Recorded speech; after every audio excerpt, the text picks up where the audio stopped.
ભાઈ ઓલું સ્પીકર જરા ખુલ્લું કરી દો, નકર ગળું બહુ ખેંચવું પડશે. બધાને વિનંતી છે, થોડાક પ્લીઝ મોટા વડીલો આગા આવ્યા જાવ થોડા, પછી આમાં તાણી તાણી થાકી જાય. આજે ખંભાળિયા ખાતે ઉપસ્થિત આપ સૌ દેવભૂમિ દ્વારકા જિલ્લાના અલગ અલગ ગામ, અલગ અલગ વિસ્તારમાંથી પધારેલા વડીલો, આગેવાનો, યુવા દોસ્તો, માતાઓ, બહેનો, આ પંથકની અંદર મહેનત કરી અને આ પંથકને ઉપર લાવવા માટે સતત ચિંતા કરતા સૌ પત્રકારો, સરકારી તંત્રના મિત્રો, મીડિયાના મિત્રો, બધાનું હું ગોપાલિકાની ખૂબ ખૂબ સ્વાગત કરું છું. સૌને બે હાથ જોડીને મારા પ્રણામ કરું છું. બહુ જાજો સમય થઈ ગયો છે, એટલે મારી લાગણી એવી છે કે 10 મિનિટ મારી વાત હું રાખીશ, કેમ કે ભૂખ્યા માણસને બહુ હેરાન ન કરે અને આમાં મગજ છટકી જાય.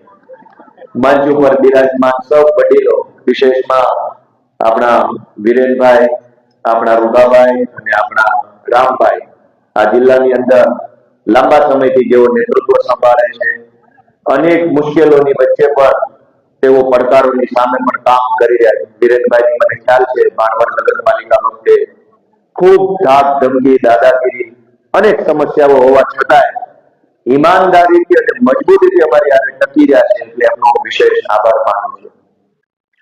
દોસ્તો, સૌથી પહેલા આપણે વિસાવદર, ભેસાણ અને જુનાગઢ ગ્રામ્ય પંથકની આમ જનતા, ખેડૂતો, ખેત મજૂરો, માલધારીઓ, રત્ન કલાકારો કે જેમણે આખા ગુજરાતને એક નવી હિંમત આપવાનું, બળ આપવાનું કામ કર્યું છે, એનો વિશેષ આભાર વ્યક્ત કરીશ મારી વાતમાં. આખા ગુજરાતની અંદર લોકો દુઃખી તો હતા, છે, પણ આશા મરી ગઈ. લોકોનો આત્મવિશ્વાસ ડગી ગયો, હિંમત પૂરી થઈ ગઈ.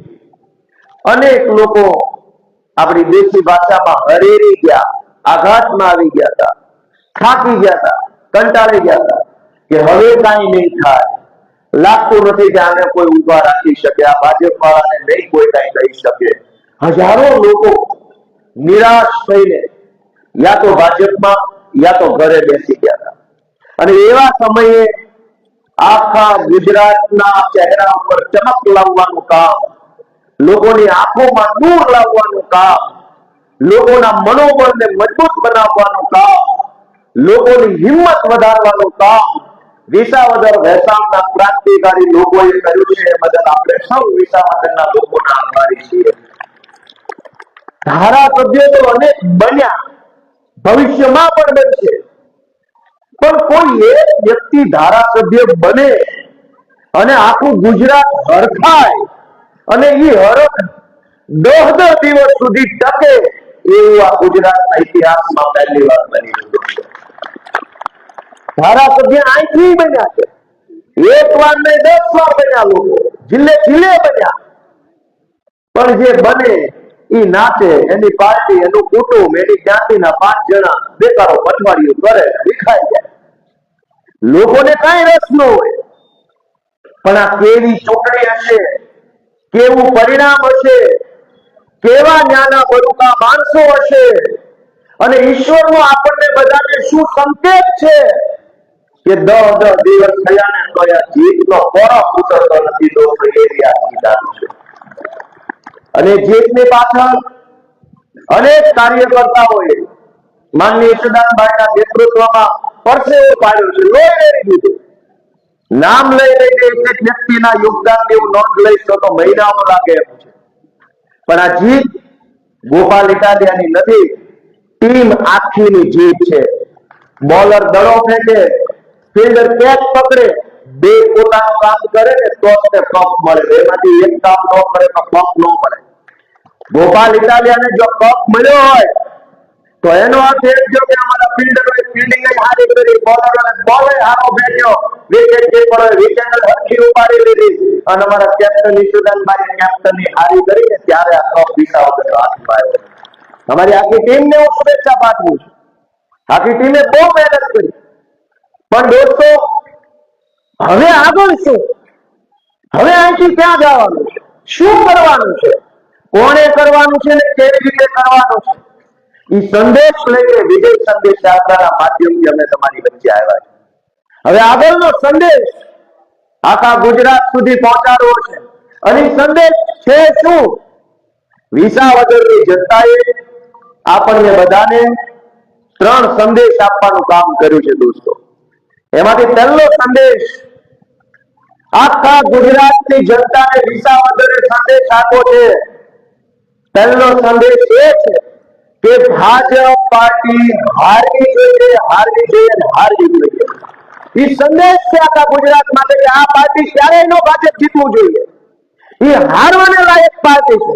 એ પહેલો સંદેશ ગુજરાતના જન જન સુધી પહોંચાડવાનું કામ કરવાનું છે આપણે। બીજો સંદેશ કે ભાજપ પાર્ટીને હરાવી શકાય છે, હરાવી શકાય છે, હરાવી શકાય છે દોસ્તો।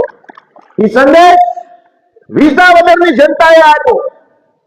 એ એમના મનમાં વડે મોટા 30 માર ખા હોય, પણ વિસાવદરની જનતાએ આપણને એવો સંદેશ આપ્યો, આપણને ઉદાહરણ પૂરું પાડ્યું કે આખી ગુજરાત ભાજપની સરકાર, તમામ મંત્રી, ધારાસભ્યો, સાંસદ સભ્યો, એપીએમસી ના ચેરમેનો, ડેરીના ચેરમેનો, જિલ્લા સહકારી સંઘના ચેરમેનો, જિલ્લા પંચાયતના ચેરમેનો, તાલુકાની પંચાયતોના હોદ્દેદારો, તમામ લોકો લાગી જાય તો પણ ગુજરાતના ગામડાનો માણસ જો મુઠ્ઠી વાળે ને તો ભાજપને મુઠ્ઠી વાળે ભગાડી શકાય તે સંદેશ વિસાવદરે આપ્યો।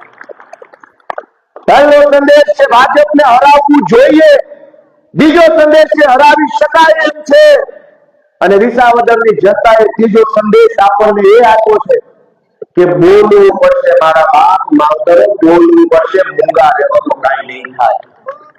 કોઈ બોલતું નથી, ઠંડાઈ મૂંગા બેઠા છે, અને એટલે ગુંડાઓ, માફિયાઓ, તોડબાજો, સરકારી માણસો પબ્લિકના ગળું પકડી લીધું છે, ગોચી પકડી લીધું છે। અમારે એ બાજુ જંગલમાં દીપડા છે ને, ગળકી પકડે, એમ ગુજરાતની ગળકી ભાજપના માણસોએ પકડી લીધી। શું કામ? કોઈ બોલતું નથી, બધાએ મૂંગા બેઠા છે। કોક ડરના મારે બોલતું નથી, કોક લાલચના કારણે બોલતું નથી, કોકને હોતો મળી જાય એટલે બોલતું નથી, કોકને પૈસા મળી જાય એટલે બોલતું નથી, કોકને પોલીસ ભટકાઈ જાય એટલે બોલતું નથી, કોકને પોતાની જ્ઞાતિની શરમ માટી આવે છે એટલે બોલતું નથી, કોકને ભવિષ્યમાં ટિકિટ જોતી છે એટલે બોલતું નથી, કોઈ બોલતું નથી, એટલે હજારો પ્રશ્નો આપણી સામે ઉપસ્થિત થયા છે। આ દલવાડી સમાજના આગેવાનોએ પ્રશ્ન રજૂ કર્યો કે અમારા ખેતરમાં આવવા જવાનો માર્ગ, એક માથાભારે માણસે રસ્તો ખોજ્યો કે મારે આ ખેતરથી આ ખેતરમાં પાણી લાવવું છે, એટલે ખોદી પાઇપ નાખીને ભરી દઈશ, 300-400 મીટરનો ખાડો કરી નાખ્યો। એક માણસે રસ્તો ખોદી નાખ્યો, પાઇપ નહોતી નાખવાની, પણ એ આખા રામપરા કે રામનગર ગામને આવવા જવાનો હલાન બંધ કરવા માટે એક માણસે રસ્તો ખોદ્યો। એક માણસની એવડી મોટી હિંમત કે 50-100-150 પરિવારોને આવવા જવાનો રસ્તો રોકી લે, અને આખું સરકારી તંત્ર એક ગુંડા બદમાશ માણસની સામે લાચાર કરીને ઊભું રહે। આ તે કેવો ન્યાય, આ તે કેવું તંત્ર, અને આ તે કેવા લોકો જે આ બધું જોઈ રહ્યા છે। કોઈ કઈ બોલતું નથી દોસ્તો। પ્રશ્ન ઉપર વાત કરવા બેસીએ ને તો 1000 પ્રશ્ન તો ખાલી દેવભૂમિ દ્વારકા જિલ્લાના હોય, પણ મારે એમ કહેવું છે કે આપણો મુખ્ય પ્રશ્ન છે શું અહીંયા બંગડી ડેમ કે સના ડેમ નથી બન્યો 20 વર્ષથી? એ પ્રશ્ન છે? ના ભાઈ ના, એ કઈ પ્રશ્ન જ નથી। આ વીરુભાઈ કટોરિયાને એમ લાગે છે કે અહીંયા શિક્ષણનો બહુ મોટો પ્રશ્ન છે। ના ભાઈ ના, એ કઈ પ્રશ્ન નથી। અહીંયા રાજુભાઈ કરમડાને એમ લાગે છે કે પીવાના પાણીનો બહુ મોટો પ્રશ્ન છે। ના ભાઈ ના, એવું કઈ નથી। અહીંથી ઓલા વડીલો મળ્યા એમ કહે છે કે સરકારી તંત્ર ને પોલીસ તંત્રની બહુ દાદાગીરી છે। નાના માણસો, રિક્ષા ચલાવતા લોકો, સલાયામાં અને બંદર ઉપર બોટ ચલાવતા લોકો માંથી હપ્તા વસૂલે છે, એ બહુ મોટો પ્રશ્ન છે। ના ભાઈ ના, એ મોટો પ્રશ્ન નથી।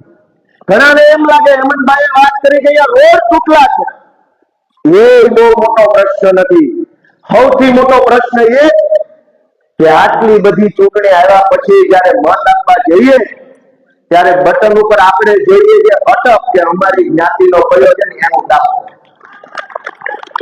આપણને એના રોજ નથી દેતા તો અટક ગોતીએ છીએ કે આ કંડોરિયા છે તો કઈ જ્ઞાતિનો હશે, ચૌહાણ કોણ હશે, કરપડા કોણ હશે, ઇટાલિયા કોણ હશે. આઝાદીના 75 વર્ષ થયા, દરેક ચૂંટણીમાં વધતા ઓછા અંશે આપણે આપણી જ્ઞાતિના મત આપ્યા છે.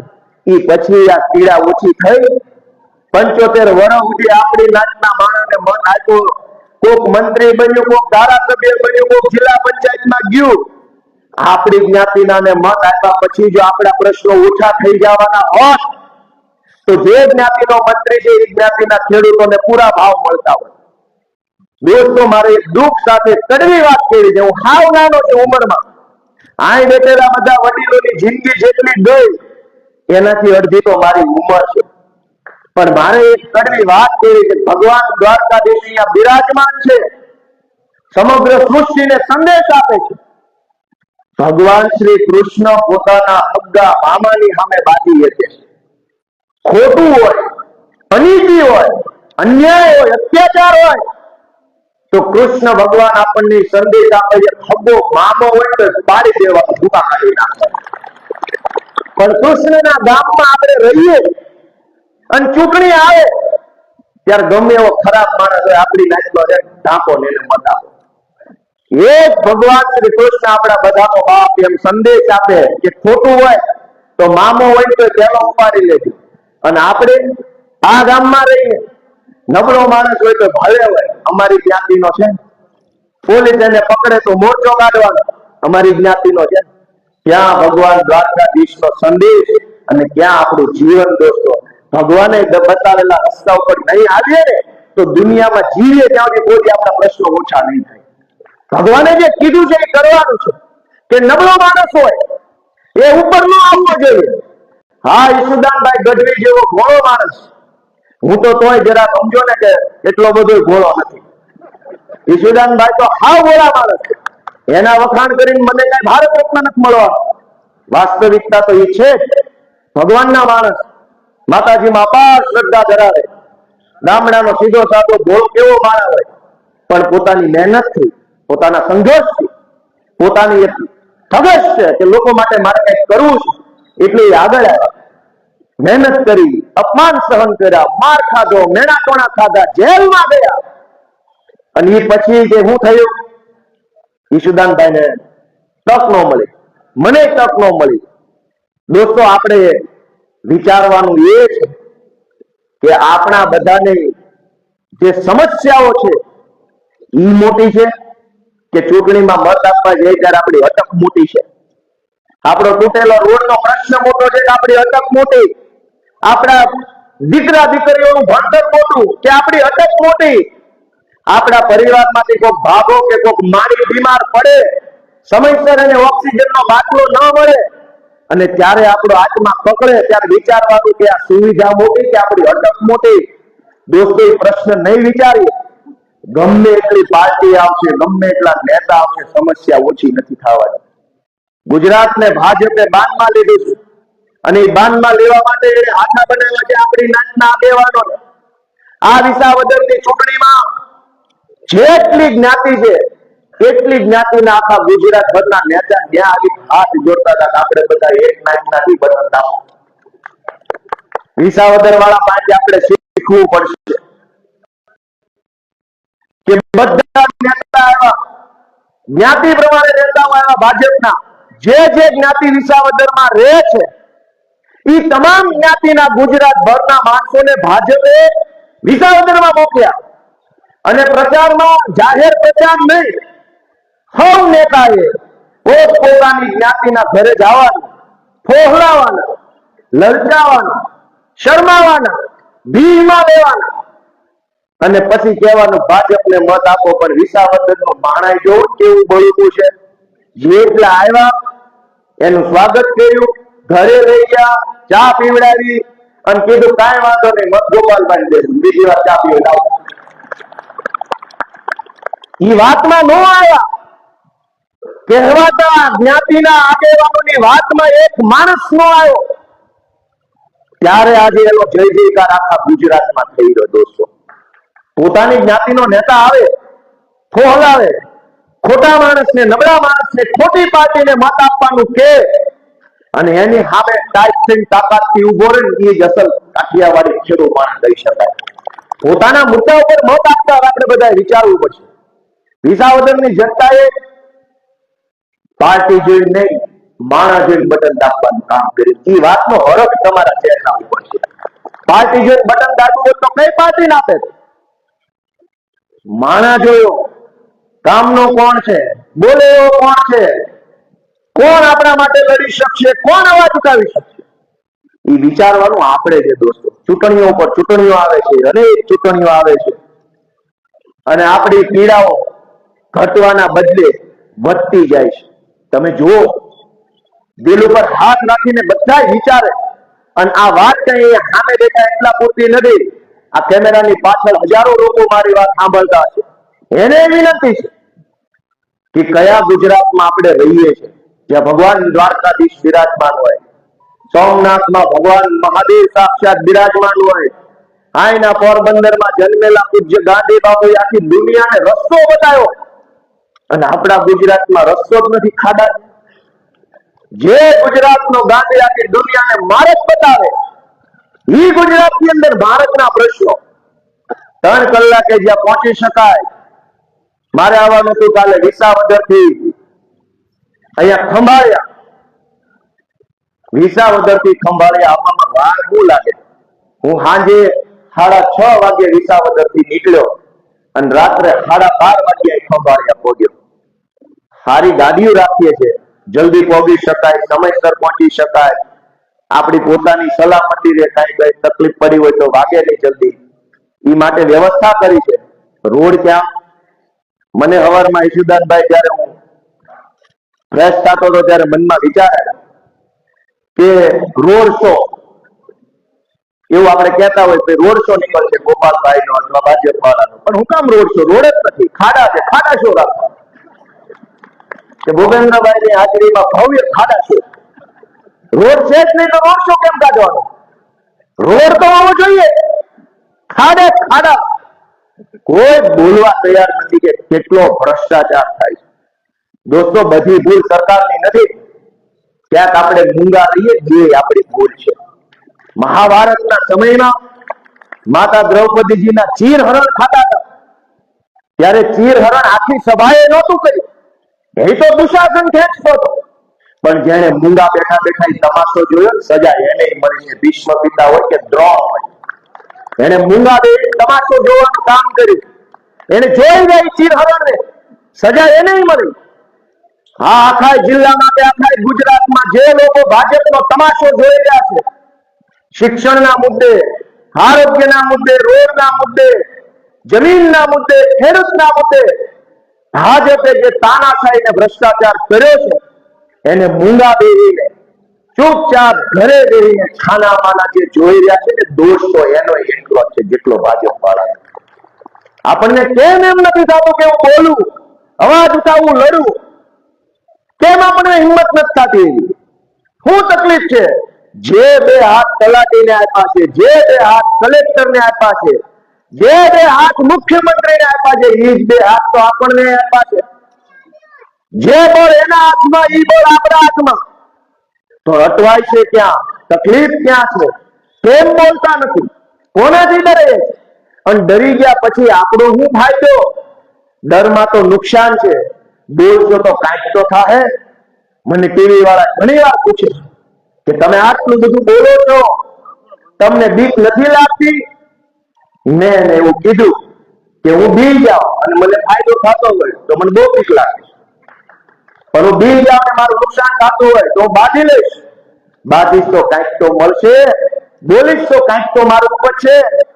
આજ હજારો લોકો એક લાચારી ભર્યું જીવન જીવે છે. એક સામાન્ય સરકારી મકાન બનાવવાની યોજના હોય, આવાસ યોજના, એનો લાભ ગામના ગરીબ માણસને ન મળે, પણ ગામનો માથાભારે માણસ હોય, ભાજપનો માણસ હોય, એને એકની એક યોજનાનો 2 વાર લાભ મળે. ગામનો ગરીબ માણસ હોય એમ નામ ટગર ટગર જોયા કરે કે આખા ગામમાં માથા ભારે માણસોને બધું મળે છે અને અમને કાંઈ મળતું નથી. અને છતાંય એ લાચારી ભર્યું જીવન જીવવું પડે. ગામડાની અંદર દોસ્તો અનેક ગામમાં પ્રશ્ન કહેતાય આપણને શરમ આવે. હું વિસાવદરમાં ફર્યો, ગુજરાતના અનેક ગામડામાં ફરું છું. શાળાના ઠેકાણા નથી, દવાખાનાના ઠેકાણા નથી, રોડના ઠેકાણા નથી, ગ્રામ પંચાયતના ઠેકાણા નથી. એ તો સમજ્યા. ગુજરાતના હજારો ગામડામાં મહણિયાના ઠેકાણા નથી દોસ્તો. અનેક મહણિયામાં ખાટલી નથી, મહણિયા ફરતે દિવાલ નથી, ખાટલી ઉપર છત નથી. દોસ્તો વાતો કરે ચંદ્ર અને મંગળ ઉપર જવાની, પણ અહીંયા તો મરેલા માણસ માટે જગ્યા નથી. જીવતા માટે તો કઈ છે જ નહીં. કેમ કે જીવતું કોણ છે? પૂછો પોતાની જાતને, કોણ જીવે છે? જે જીવતો હોતી બોલ્યો હોત. જીવતા માણસ સ્કૂલ નથી, દવાખાના નથી, રોડ નથી, બસ નથી, સ્ટાફ નથી, તલાટી નથી, કામ નથી, એફઆઈઆર નથી. પણ એ વ્યવસ્થા તો જીવતા માણસ માટે બનાવેલી છે. કોણ જીવે છે ગુજરાતમાં? પૂછે પોતાની જાતને. અને જે જીવતો હોય એ હામો થાય, જે જીવતો હોય એ ત્રાડ પાડે, જીવતો હોય એ અવાજ ઉઠાવે, જીવતો હોય એ ડોકું કપાઈ નાખે, બાકી ડોકું નમાવે નહીં, એને જીવતો માણસ કહેવાય. પણ સુવિધા નથી. જીવતાની તો મૂકો, મરેલા માણસ માટે મહણિયા નથી. હવે ક્યાં કકડાટ કરવા? કોને ફરિયાદ કરવાની? આપણે બધાય આપણી જ્ઞાતિના મત આપો, પછી આપણી જ્ઞાતિનો એક ભાગો મરી જાય એટલે હળગાવા ક્યાં જવાનું? આ ચોમાસામાં વરસાદ વરસતો હોય, અનેક ગામ એવા છે, વાટે રહેવું પડે. ચાલુ વરસાદે ક્યાં અગ્નિદાહ કરશો? મારી વાત સાચી હોય તો નાભીમાંથી આ પાડો, નકર ના પાડો. સાચી વાત છે ખોટી? આપણે એમ કહીએ કે આ પ્રશ્ન છે, ઓલો પ્રશ્ન છે, આ બનતું નથી, આમ થઈ ગયું. 10 કિલો કાગળિયાના થપ્પા લઈને મલક ફર્યા કરે. જેના ઘરે જાવ ને એના ઘરે એટલા તો કાગળિયા છે. કોકને જમીનના, કોકને મકાનના, કોકને રોડના, કોકને પોલીસ સ્ટેશનના, કોકને વન વિભાગના, કોકને વીજળી વાળાના. હશે કે નહીં હોય? ભૂખ્યા થઈ ગયા. હાલો ભાઈ બોર્ડ પૂરું કરીએ. 3 જણા આ પાડે ન હોય, સાચી હોય બધા આ પાડો, બધા ના પાડો. એક માણસના ઘરે 2-2, 5-5, 10 કિલો કાગળિયા છે. આ સમાજના વડીલો આવ્યા, કેટલા કાગળ આવ્યા? થપ્પા કાગળના. જેટલો થપ્પો કાગળનો છે ને એનાથી 1000 ગણી પીડા મોટી છે, પણ એક કાગળ સમાધાનનું નથી, સોલ્યુશન એક કાગળ નથી. પીડાના 500 કાગળ, વેદનાના 1000 કાગળ, આશ્વાસનનું એક કાગળ આ ભાજપની સરકાર પાસે નથી દોસ્તો. કોઈનું આંસુ લૂછવાનો હાથ નથી, કોઈને ખભો આપવા માટે માણા નથી. અને આ બધું હું કામ થયું કે જ્યારે ચૂંટણી આવે, આપણી જ્ઞાતિનો કોણ છે, આપણી જ્ઞાતિના ફલાણા ભાઈ કોની હારે છે. આ વિસાવદરની ચૂંટણીમાં કિરીટ પટેલે ભયંકર રૂપિયા વેચ્યા, ભયંકર રૂપિયા, એની વાત જવા દેવડા રૂપિયા વેચ્યા. પણ તોય જનતાનો નિર્ણય એ સર્વોપરી નિર્ણય છે. જો વિસાવદરની જનતા આવો નિર્ણય લઈ શકે તો આપણે ક્યાં મંગળ ઉપર રહીએ? આપણે આજ ગુજરાતમાં, આજ રાજ્યમાં, આજ કાઠિયાવાડમાં આપણે કેમ ન લઈ શકીએ આવો નિર્ણય? વિસાવદરની જનતા જો આખી સરકારને હરાવી શકે તો આપણે એક ધારાસભ્ય કે મંત્રી કેમ ન હરાવી શકીએ? પોતાની જાતને સવાલ પૂછે બધા. અહીંયા હું રસ્તામાંથી આવતો તો ઈશુદાનભાઈ નું એક ગાડીમાં હતા. ઈશુદાનભાઈ નો આગ્રહ હતો કે આપણે યાત્રા કાઢવી છે ગાડીઓમાં. રસ્તામાં અહીંયા ગટરનું પાણી ભરેલું આવ્યું, લગભગ 500 મીટર સુધી બધી બાજુ હેઠે પગ ન મુકાય એવું. મેં કીધું ઈશુભાઈ આમાં ક્યાં રોડ શો કાઢશું આપણે? અહીંયા જ અમે આગળ જ અહીંયા આ રોડે છે. મેં કીધું ઈશુભાઈ બધું શું છે? અહીંયા થોડો રોડ શો કઢાય, રોડ જ નથી, અહીંયા તો ગટરનું પાણી છે, પાણી શો કાઢો? દોસ્તો કેવા બેસીએ તો પીડાનો પાર નથી. પણ એ બધી પીડાની પાછળ પીડા દૂર કરવાનો રામબાણ ઇલાજ ડોક્ટર બાબા સાહેબ આંબેડકરે બંધારણના માધ્યમથી આપણી આંગળી પર મૂક્યા છે. જે દિશામાં આપણી આંગળી, એ દિશામાં આપણું જીવન. આપણી આંગળી ખોટા બટન પર, આપણું જીવન ખોટા પાટે ચડી જાય. આપણી આંગળી સાચા બટન પર, આપણું જીવન સાચા રસ્તે હાલતું થાય. આજ સમાજમાં દૂષણ છે, દુઃખ છે, પીડા છે, તો વાંક એમાં આપણી આંગળીનો છે. અને સમાજમાં જે સારું છે એમાં જવાબદાર આપણી આંગળી છે દોસ્તો. આપણી આંગળીને કઈ સારી દિશામાં વાળીએ એની ભગવાન આપણને શક્તિ અને બળ આપે એવું પ્રાર્થના કરું છું દોસ્તો. હું નાનો છું, ઘણું કહેવું છે, પણ સાંભળે કોણ અમારું? કોણ સાંભળશે? કોણ લક્ષમાં બેસે? એ તો છોકરા છે, બોલ્યા કરે ભાઈ. પણ અમને એટલી બધી વેદના છે કે ગુજરાત જાગશે ક્યારે? લોકો ક્યારે વિચારશે? ગોપાલ ઇટાલિયા કે ઈશુદાન ગઢવી જરાય મહત્વના નથી. કઈ એના આધારે દેશ નથી, દેશ તમારા આધારે છે. પણ તમે નહીં જાગો તો? ગોપાલ કે ઈશુદાન તો એનું કામ કરે છે, એને ભગવાને જે બળ આપ્યું, શક્તિ આપી, એટલું કામ કરે છે. કાલ ભગવાન થઈ જાય તો વયા જાય, પણ શું થાય આપણા બધાને આપણે વિચારવાનું છે દોસ્તો. સમયસર ખાતર ન મળે, ખાતર આરે પરાણે નેનો આપે, ગરીબને આવાસ યોજનાનો લાભ ન મળે, નાના માણસના ઘરે તો સરકારી આવકનો દાખલો આવવામાં વાર લાગે. માથા ભારે માણસ તો સબસિડી વાળું તગારું લો, એના ઘરે તો તગારું સબસિડી વાળું હોય, એના ઘરે પાવડો સબસિડી વાળો હોય, ભેંસના કાનમાં ઓલું સ્ટીકર માર્યું એને સબસિડી વાળું બીજદાન કરાવેલું હોય. માથા ભારે માણસ, ભાજપનો માણસ સબસિડીમાં તો લેમ્પાઈ બાકી ન હોય, આખું ઘર સબસિડી વાળું હોય. ગરીબના ઘરે નળિયું ન બદલાય. આઝાદીના 75 વર્ષ થઈ ગયા અને આ દેશમાં ગુજરાતમાં ભાજપની સરકાર બની અને 35 વર્ષ થઈ ગયા. તમારા ને મારા ઘરનું નળિયું જો બદલાનું તો આપણી મહેનતથી બદલાનું, ને નથી બદલાનું તો એનો દોષ ભાજપની સરકાર ઉપર છે દોસ્તો. ગરીબોએ મહેનત કરવામાં શું બાકી રાખે? અને આ સરકારી તંત્ર, ચાહે પોલીસ હોય કે મામલતદાર હોય કે ટીડીઓ હોય કે આરએફઓ હોય, ACF, DCF, DDO, deputy DDO, collector, પ્રાંત, ખટારો વળાય અધિકારીઓ. અને કામ હું લોકોને ધકે ચડાવવાનું, હેરાન કરવાનું, થાઈ કરી લેજે એમ કહેવાનું. થાઈ મારે નથી કરવાનું, તારે જે કઈ થતું હોય અમારું કરી દેવાનું. તમને એટલે દેખાયા છે કે તમારાથી મોટા સાહેબ જે થાઈ કરી દો આ ગરીબને, આ ખેડૂતને તમારાથી જે થાઈ કરી દો ઈ હાટું નોકરીમાં બેહાડ્યા. અને ઈ જ માણસ આપણને જે થાઈ કરી લેજો ભાઈ, અમારાથી થતું હોય તો તારી પાસે થોડા આવ્યા હોય. તું ક્યાં અમારો ઉર્ધન દાદો હતો તને નમવા આવ્યા? અમારાથી નથી થતું. અમે નાના માણસ છીએ, ગરીબ માણસ છીએ, લાચાર માણસ છીએ. એટલે જ તો તમારી પાસે આવ્યા તો સાહેબ હવે આ કેળાનો પ્રશ્નનું કઈક કરો. પોલીસ પાસે જાઓ તો કે અમારા ન આવે, મામલતદારમાં આવે. મામલતદાર પાસે જાઓ તો કે અમારા ન આવે, ટીડીઓમાં આવે. ટીડીઓ પાસે જાઓ તો અમારા ન આવે, વન વિભાગની પરમિશનમાં આવે. વન વિભાગ પાસે અમારા ન આવે, સરકારી બસ વિભાગમાં આવે. છેલ્લે પૂછવું પડે અમે ક્યાં આવી, એ કહી દો તમે ક્યાં આવ્યા ગયો. આ દેશમાં કે આ રાજ્યમાં અમે આવી કે ન આવી? દોસ્તો, હું તો બે હાથ જોડીને વિનંતી કરું છું. એક મામૂલી ધારાસભ્ય છું, હજી 10 દી જૂનો, જાજો જૂનો નથી થયો. નવો જોડો કેમ ડંખે જાજો, એમાં અમારી વાત છે. નવો કુવો છું, થોડી ધૂણીશ, પણ મારી વિનંતી છે ને, એના શબ્દો મારા મોઢેથી નથી બોલ્યું, મારા આત્મામાંથી બોલ્યો છું દોસ્તો. આ શબ્દો મેં મારા કાળજામાંથી કાઢ્યા છે. મારી વાતને આખું ગુજરાત ધ્યાને લે. હું નથી મહત્વનો, હું બીજી વાર ધારાસભ્ય બનવું ન બનવું મહત્વનું નથી, પણ એક લાચાર માણસની જિંદગીમાં બદલાવ આવે, આત્મસન્માનથી એક માણસ જીવી શકે, સ્વાભિમાનથી જીવે, વટથી જીવે. ઝૂંપડું ભલે નાનું હોય પણ વટ તેની ઓછો ન હોય એવું જીવન જીવી શકે એવું ગુજરાત આપણે બનાવવાનું છે.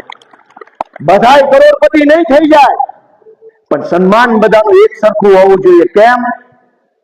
કેમ કે બાબા સાહેબ આંબેડકરે જે બંધારણ બનાવ્યું એમાં ભારત દેશના વડાપ્રધાનના મતની કિંમત 1 અને દેવભૂમિ દ્વારકાના છેલ્લા ગામડામાં મજૂરી કરતા અભણ માણસના મતની કિંમત પણ 1. આ અધિકાર કોણે આપ્યો? સંવિધાનથી મળ્યો, બાબા સાહેબે આપ્યો.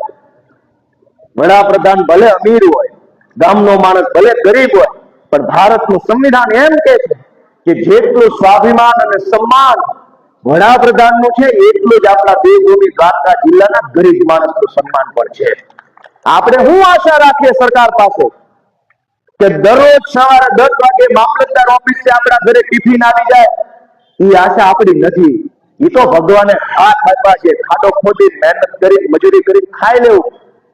પણ તમારો સરકારી માણસ અને તમારી સરકાર જો આપણા ગામડાના ગરીબ ખેડૂતને સન્માન નહીં આપી શકે તો એ હરગીજ ચલાવી નહીં લેવાય દોસ્તો, ક્યારેય ચલાવી ન શકાય. સરકાર પાસે આપણે શું માંગીએ કે જેટલું સન્માન સરકારના માણસને મળે, મોટા માણસોને મળે, માથાભારે માણસોને મળે, અધિકારીઓને મળે, એટલું સન્માન આપણને કેમ ન મળવું જોઈએ? આપણો શું વાત છે? આપણે માથાભારે નથી એટલે આપણો કોઈ હક નથી? આપણે સીધા છીએ એ આપણો ગુનો છે? આપણે મહેનતુ માણસો છીએ, શરીફ માણસો છીએ, સજ્જન માણસો છીએ, શું એ આપણું પાપ છે? દોસ્તો, આત્મા જગાડો, પોતાની જાતને પ્રશ્ન પૂછો. સૌની જ્ઞાતિ મહાન છે, જે અહીંયા બેઠા છે બધાની જ્ઞાતિ મહાન છે, પણ આપણા બધાની જ્ઞાતિ કરતા દેશ સૌથી મહાન છે, લોકતંત્ર મહાન છે, ભારતનું સંવિધાન મહાન છે. અને સંવિધાનને બચાવવા માટે, દેશ બચાવવા માટે, લોકશાહી બચાવવા માટે, આ ભાજપના ગુંડાઓને ભગાડવા માટે તમારે આંગળીમાં રહેલા મતની સાચી ઉપયોગ કરજો, સાચો ઉપયોગ કરજો એ વિનંતી દોસ્તો કરું છું. આપણે બધાય મહાન છીએ, આપણા પૂર્વજો મહાન છે, આપણા ભારત દેશના મહાપુરુષો મહાન છે, પણ એમના વારસામાં જે મહાપુરુષોને આપણે બધા જે જ્ઞાતિના હોય એ બધી જ્ઞાતિમાં એક મહાપુરુષ છે. આપણા ઘરમાં એનો ફોટો હોય, આપણે એનો નારો બોલાવતા હોઈએ, પછી તો આપણને વિચાર આવવો જોઈએ કે મારા પૂર્વજો આટલા મહાન હતા, એના ગામમાં આવા તૂટેલા રોડ હોય તો આપણા માટે રાષ્ટ્રીય શરમનો વિષય ન હોવો જોઈએ?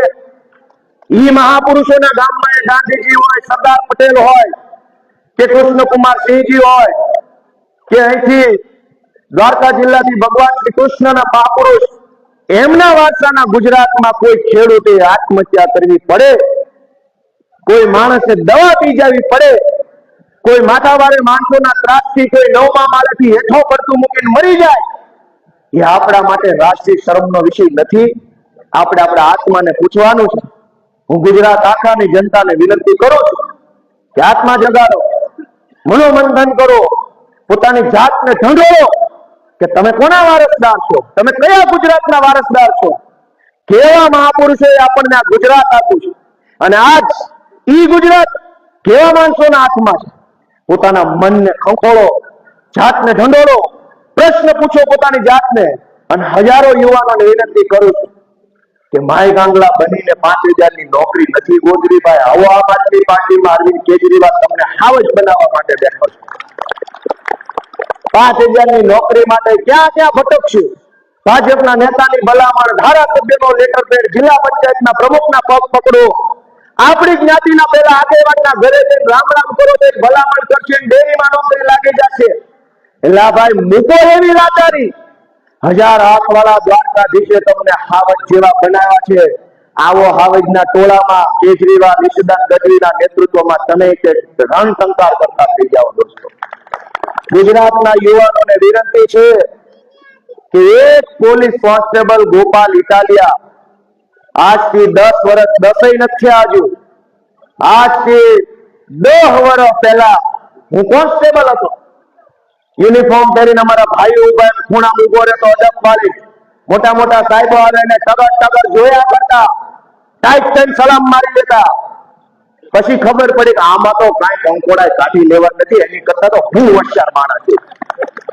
પછી ખબર પડી કે આમાં કાંઈ નથી, અને નિર્ણય કર્યો કે ગઈ નોકરી સલામ નોકરી ને આવજો ટાટા બાય બાય, હું રાજનીતિમાં જાય. અમને ઈશ્વરે જે બળ અને તાકાત આપી છે એ તાકાતનો ઉપયોગ કરીને લોકો માટે કંઈક કરી બતાવીશ. દોસ્તો, ગુજરાત ભરના યુવાનોને ભગવાને તાકાત આપી છે. બધાના હાથમાં, મગજમાં અને મોઢામાં ભગવાને એક સરખું બળ આપ્યું છે. પણ આપણે આપણી જ્ઞાતિ ને જાતિ ને આ ધર્મ ને ભારત માતા કી જય, પાકિસ્તાન ને એમાંથી બહાર નહીં આવે તો આપણું બળ વેડફાઈ જશે.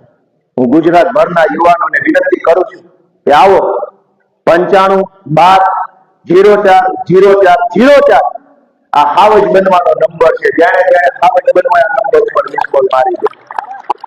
જેને બીક લાગતી ન મારતા ભાઈ રહેવા દો, પણ જેને એવું હોય કે ભગવાને મને તાકાત આપી છે અને હું લલકાર ફેંકવા માંગુ છું, ગર્જના કરવા માંગુ છું, એવું જેના મનમાં હોય એ 95-12-04-04-04 ઉપર મિસ કોલ મારો. અરવિંદ કેજરીવાલ અને ઈશુદાન ગઢવીના નેતૃત્વમાં આવો આમ આદમી પાર્ટીમાં ભેગા મળીને ગુજરાતમાં બદલાવ લાવવાનું કામ કરીએ. દોસ્તો, આ ભગવાનની ધરતી દેવભૂમિ દ્વારકામાં આપ સૌ આટલી મોટી સંખ્યામાં હાજર રહ્યા અમારા બધાનું અભિવાદન કર્યું, સ્વાગત કર્યું. આટલા ઉત્સાહ અને ઉમળકાથી તમે અમારી વાત સાંભળી, અમને આટલું માન સન્માન આપ્યું, એ બદલ હું એક ખેડૂતના દીકરા તરીકે તમારા બધાનો આભાર માનું છું, સૌને પ્રણામ કરું છું. અમને આશીર્વાદ આપો, અમને બળ આપો, તમારો પ્રેમ આપો, જ્યાં જરૂર પડે ત્યાં ટેકો આપો, અને પછી જો કે આપણા બધાના જિંદગીમાં કેવું રૂડું પરિવર્તન આવે છે. મંચ ઉપર બેઠેલા સૌ મહાનુભાવો, આગેવાનો, અમારી દેવભૂમિ દ્વારકા જામનગર જિલ્લાની ટીમ, બધાનો હું ખૂબ ખૂબ આભાર માનું છું. સૌને મારા